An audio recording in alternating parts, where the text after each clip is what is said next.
함께 나눌 말씀의 제목은 진리를 전달하는 이들과 진리를 받은 이들이라는 제목으로 하나님 말씀 함께 상고하시겠습니다. 우리가 복음이 뭐냐에 대해서 설명하려고 한다면 여러 가지로 이야기할 수 있겠죠. 그 중에 이제 대표적인 것이 복음, 예수 그리스도의 7대 사역, 그렇죠? 아니면 또 구약 성경에 있는 7대 명절 중심으로 복음이 무엇이다 이렇게 우리가 이야기할 수 있습니다. 근데 우리가 오늘 본문을 보게 되면 그 복음의 범위가 얼마나 크고 광대한지, 그 복음을 전달하는 자와 전달받는 자, 그리고 전달하는 방식까지도 복음 안에 들어가 있다는 것을 보게 됩니다. 우리가 이 말씀을 통하여서 우리 사랑하는 성도님들께서는 복음을 전달받을 뿐만 아니라 또 다른 누구에게 이 진리를, 복음을 전달하는 자로 또 쓰임받게 되시기를 축복합니다. 한 구절씩 우리가 보실 텐데요. 먼저 우리 10절에서부터 12절까지의 말씀, 10절에서부터 12절까지의 말씀 보시게 되면 진리의 전승, 진리의 계승 방식에 대한 사도 베드로의 놀라운 통찰이 있습니다. 이 베드로 전후서가요, 분량은 짧은데 내용이 깊어요. 그래서 한 구절 한 구절씩 살펴보면 참 우리가 풍성한 말씀을 묵상이 될 텐데, 그러기는 우리가 시간이 부족하니까 우리가 이렇게 요점만 이렇게 살펴보도록 하겠습니다. 먼저 진리가 전승되고 또 다른 표현으로는 진리가 계승되는 방식에 대한 사도 베드로의 놀라운 통찰은 어디로부터 시작이 되느냐? 10절 11절에 잘 기록되어 있습니다. 10절 보시면 이렇게 되어 있죠. 이 구원에 대하여는 너희에게 임할 은혜를 예언하던 누가요? 선지자들이 연구하고 부지런히 살펴서, 우리가 10절을 보니까 10절 11절을 보니까 구약 선지자들의 말할 수 없는 수고와 헌신이 있었다는 것을 사도 베드로가 이야기합니다. 이 선지자들이 무엇을 어떻게 섬겼느냐? 너희는 누구입니까? 이 1차적으로는 베드로 전서를 받아 읽게 될 그때의 성도 뿐만 아니라 이 말씀을 읽고 있는 저 여러분들까지죠. 2차적으로는 저와 여러분들입니다. 그러니까 선지자들이 너희 곧 우리에게 임할 은혜를 옛적부터 예언하던 자들이다. 옛적부터 예언하던 자이다. 오래전부터 예언하던 자들이다. 이들의 수고는 뭐냐? 이제 구체적으로 11절에 나옵니다. 말이 어려운데 풀면 이렇게 되어 있습니다. 그리스도의 영이신 성령 하나님의 도우심을 따라 그리스도가 받을 고난과 영광이 언제 어떻게 일어날지를 연구하고 부지런히 살폈다는 것입니다. 이게 선지자들이 했던 일이라는 것이죠. 너희에게 임할 은혜를 예언하던 선지자들이, 그러니까 우리가 예언이라는 것이 하나님이 계시 영이 요즘에 보면 이렇게 예언 말씀 자꾸 하는 사람 많은데 그 위험합니다. 그런데 어쨌든 이 예언의 핵심이 뭐냐? 이 선지자들은 우리가 상상할 수 없는 깊이의 영적인 세계를 봤지만 이 예언의 또 다른 중요한 한 축이 뭐냐? 대단한 비전도 보고 하나님의 이것만 보는 게 아니고 더 중요한 게 뭐냐? 여기 뭐라고 되어 있습니까? 10절 마지막에 연구하고 부지런히 살폈다. 영어로 보니까 searched intently and with the greatest care. 최대한의 조심성을 가지고, 이 말에는 뭐가 다른 개념이냐면 죽기까지예요. 순교하기까지. 누굴 위하여? 자기도 아니고 장차 올 세대를 위하여. 근데 무엇을 연구하고 무엇을 부지런히 살폈느냐? 바로 메시아가, 그리스도께서 받으실 고난이면 무엇이겠습니까? 예수님께서 곧 고난 받으시고 곧 죽으시고, 십자가에 죽으시는 것과, 그리고 영광은 무엇이겠습니까? 부활하시고 승천하시고 재림하시고, 다 포함되는 거예요. 그렇습니다. 예수님이 이 땅에 오셔서 33년을 사시는 것, 그리고 십자가에 죽으시게, 그게 다 고난이에요. 사실 다 고난이에요. 다 고난입니다. 전능하신 하나님이 그 유한할 수밖에 없는 사람 속에 갇혀 계신다는 것만, 이것만큼 고난이 없죠. 그렇죠? 고난이요, 고난. 그리고 영광, 죽으셨다 부활하시고 승천하시고 재림하시는 그게 언제 어떻게 일어날지를 연구하고 부지런히 살피는데 자기 생명이 깎여 나가는 줄도 모르고 그렇게 했다는 거예요. 그게 바로 우리가 받은 은혜라는 것입니다. 그 얘기를 지금 사도 베드로가 하고 있는 것입니다. 그래서 12절 보니까 누구를 위하여, 그렇죠? 누구를 위하여 이러한 수고를 아끼지 않았는가가 다시 한번 반복이 되죠. 12절 이렇게 시작이 됩니다. 이 섬긴 바가 자기를 위한 것이 아니요 자기들을 위한 것이 아니요 너희를 위한 것임이 계시로 알게 되었으니 사도를 위한 것이다. 계속해서 사도 베드로는 반복합니다. 그 선지자들이 우리가 쳐다볼 수도 없고 그 정말 위대한 하나님의 사람의 삶을 살아갔던 그 선지자들이 그토록 수고하고 헌신한 이유가 뭐냐? 이 말씀, 이 복음을 받아 구원의 일은 너희를 위한 것이다 하는 것이죠. 그렇습니다.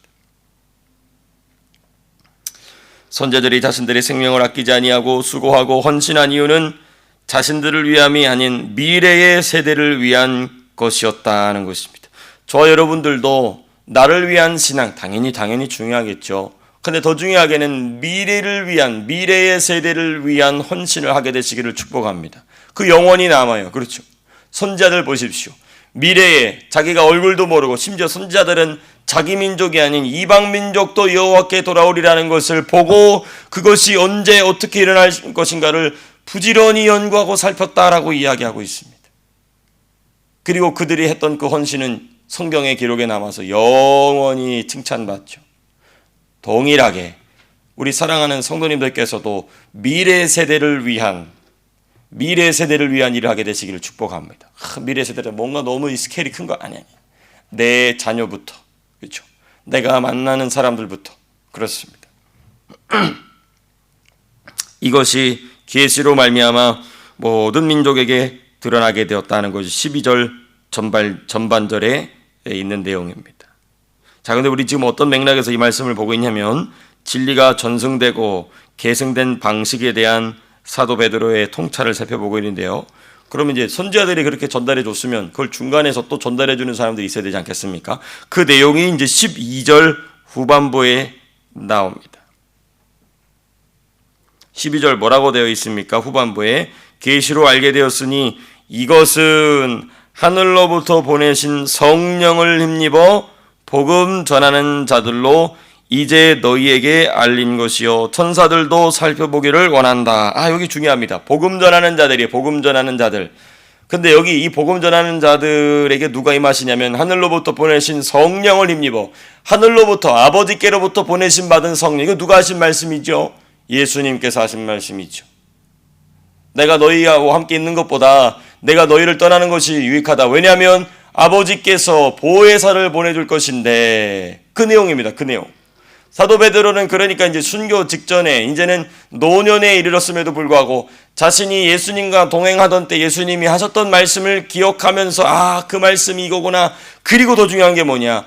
그러한 복음 전하는 자가 바로 사도, 나와 같은 사도들이라는 거예요. 너무너무 중요한 사실. 이것은 하늘로부터 보내신 성령을 힘입어 복음을 전하들, 당시 사도들을 비롯한 복음 전도자들이라는 것입니다. 그렇습니다.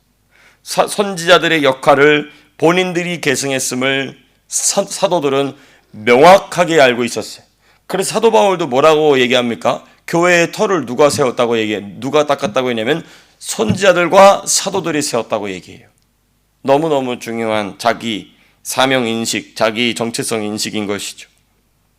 여러분, 제가 아까 서두에도 말씀드렸지만 이렇게 복음이 전달되는 이 과정 자체가 전부 다가 복음의 일부라는 것입니다. 그래서 천사들도 살펴보기를 원한다 얘기하죠.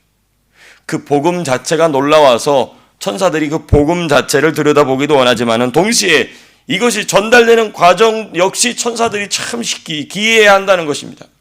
기이하게 여긴다는 것이죠. 그렇습니다.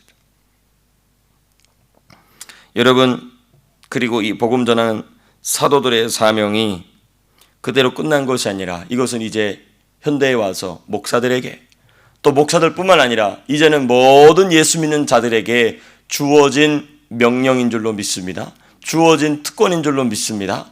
그렇습니다. 그렇습니다. 자, 그리고 이제 우리가 이제 13절에서부터 21절로 넘어가 보시겠습니다. 은혜를 온전히 바라는 자세를 사도 베드로가 권면합니다. 그러니까 지금 이제 10절에서부터 12절까지는 이 복음이, 이 진리가 어떠한 계통을 따라, 어떠한 방식을 따라, 누구를 따라, 어떠한 통로를 따라 너희에게 전달됐다는 이야기를 합니다. 이것은 구약 선지자들이 그토록 부지런히 살핀 것이고, 이제는 성령의 충만하심을 받아 복음을 전한 사도들과 전도자를 통하여 너희에게 전달되었으므로, 이러한 전달된 진리, 이러한 전달된 복음에 합당한 삶의 자세가 뭐냐에 대한 이야기를 하고 있는 것이죠. 사실 이 내용은 우리가 베드로전서 1장 처음 시작하면서 살펴봤던 내용과 똑같이 반복되는 내용입니다. 그래서 은혜를 온전히 바라는 자들, 또는 은혜를 받은 자들의 온전한 삶의 자세가 뭐냐, 그게 이제 13절에서부터 21절. 13절 어떻게 시작이 됩니까? 13절 같이 함께 읽겠습니다. 시작. 그러므로 너희 마음의 허리를 동이고 근신하여 예수 그리스도께서 나타나실 때에 너희에게 가져다 두실 은혜를 온전히 바랄지어다. 그러니까 지금 12절까지는 이미 받은 은혜요. 이미 받은 은혜. 이미 받은 은혜가 어떻게 전달됐느냐에 대한 얘기를 했다면, 이제 13절 이후부터 기록된 이 은혜는 뭡니까? 장차 임할 은혜예요. 언제? 예수님 재림하실 때. 그렇지 않습니까? 13절 그렇게 되어 있잖아요. 너희에게 가져다 주실 은혜. 그리고 이 가져다 주실 은혜라는 얘기는 아직 온 거예요? 안 온 거예요? 아직 안 온 거죠. 그렇죠.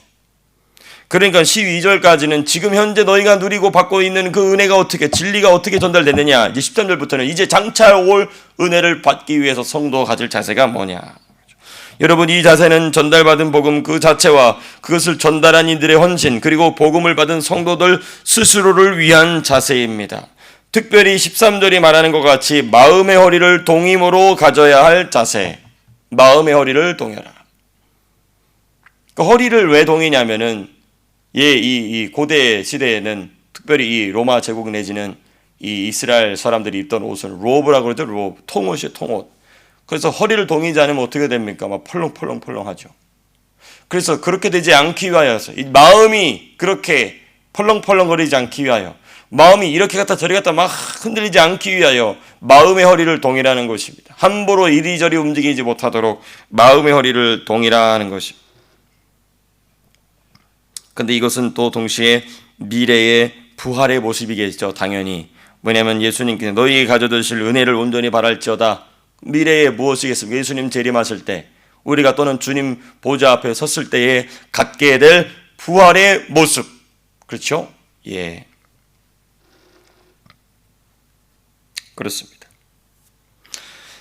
먼저 우리 14절에서부터 16절 보시게 되면 몇 가지가 나오지만은 크게 두 가지만 이렇게 우리가 중심을 잡아서 살펴보시겠습니다. 먼저 14절에서부터 16절. 마음의 허리를 동이고 장차 예수님께서 가져다 두실 은혜를 바라는 성도가 반드시 가져야 될 자세가 뭐냐? 거룩이에요, 거룩. 14절에서 16절은 거룩입니다, 거룩. 너희가 14절 이렇게 시작이 되죠. 너희가 순종하는 자식처럼 전에 알지 못하던 때에 따르던 사욕을 본받지 말고 오직 너희를 부르신 거룩한 이처럼 너희도 모든 행실에 어떤 자가 되라? 거룩한 자가 되라. 거룩한 자가 되라. 이게 이제 헷갈리면 안 되는 게 뭐냐면, 칭의로서의 이 중생하면서 은혜로 값없이 얻는 거룩에 합당한 행실로서의 거룩입니다. 이게 다 풀어서 설명해 이런 것이죠. 칭의로서의 거룩, 칭의로서의 거룩이 무엇입니까? 우리가 예수를 믿음으로 말미암아 예수의 의가 우리에게 전가되어서, 그렇죠, 우리에게 없는 예수님의 의, 우리에게 없는 하나님이 인정하시는 의가 우리에게는 없잖아요, 그렇죠? 그런데 예수님에게는 있어요. 그 예수님 믿음으로 그 의가 우리에게 송금이 돼, 송금. 쉽게 얘기하면 송금되는 겁니다. 전가된다고 그러죠. 그 의 말고, 그 의는 우리 힘으로 만들 수 있어요, 없어요? 안 됩니다. 못합니다. 그런데 그 의를 받은 자에게는 하나님이 그 의를 행실 속에 이룰 수 있도록 성령을 주신다는 것입니다. 지금 사도 바울은 그거 이루라고 얘기하고 있는 것입니다. 15절, 너희를 부르신 거룩한 이처럼, 예수님처럼 너희도 모든 행실에 거룩한 자가 되라는 것입니다. 이거 헷갈리면 안 돼. 이거 헷갈리면 안 돼. 이거를 구분할 줄 모르니까 자꾸 이제 헛소리 하는 겁니다. 우리가 예수 믿을 때의 칭의는 우리 힘으로 죽었다 깨내도 안 돼요. 이게 무슨 말이냐면 우리가 우리 힘으로 구원을 받을 수 있다 없다? 없다 하는 것 똑같은 말입니다. 똑같은 말이에요. 우리가 우리 힘으로 하나님이 인정하시는 거룩을 이룰 수 없다는 것입니다. 그 착각했던 게 유대인들이죠.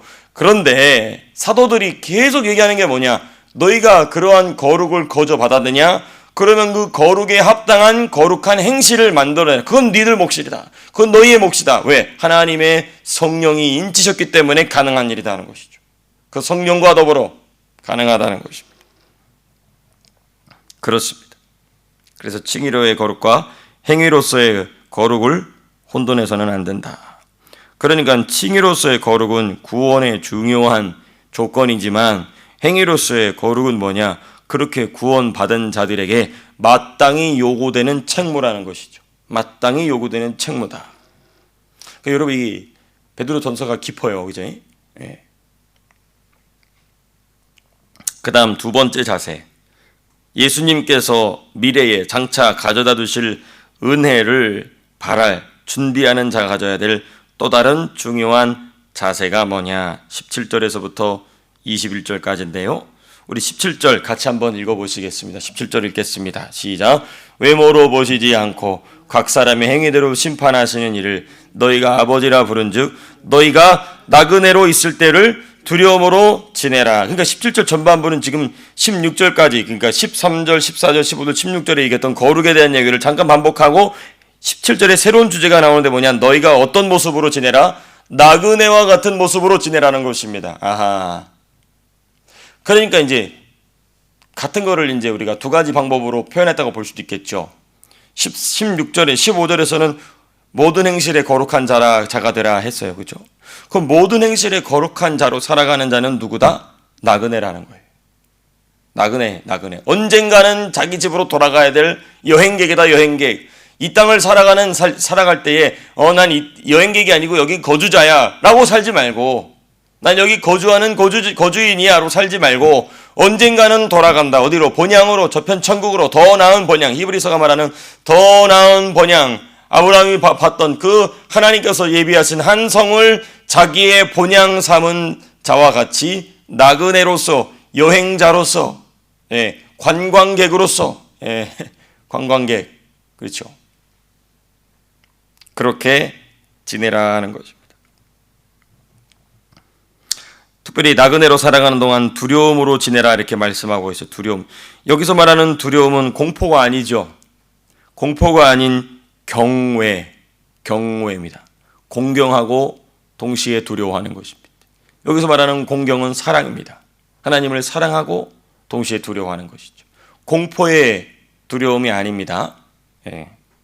그렇습니다. 그렇기 때문에 하나님을 향한 두려움은 심판에 대한 두려움과 동시에 하나님 그 자체에 대한 두려움 같이 가지고 있어요. 그렇습니다. 그게 바로 우리로 하여금 나그네로서의 삶을 살게 하는 중요한 요인이 된다는 것입니다.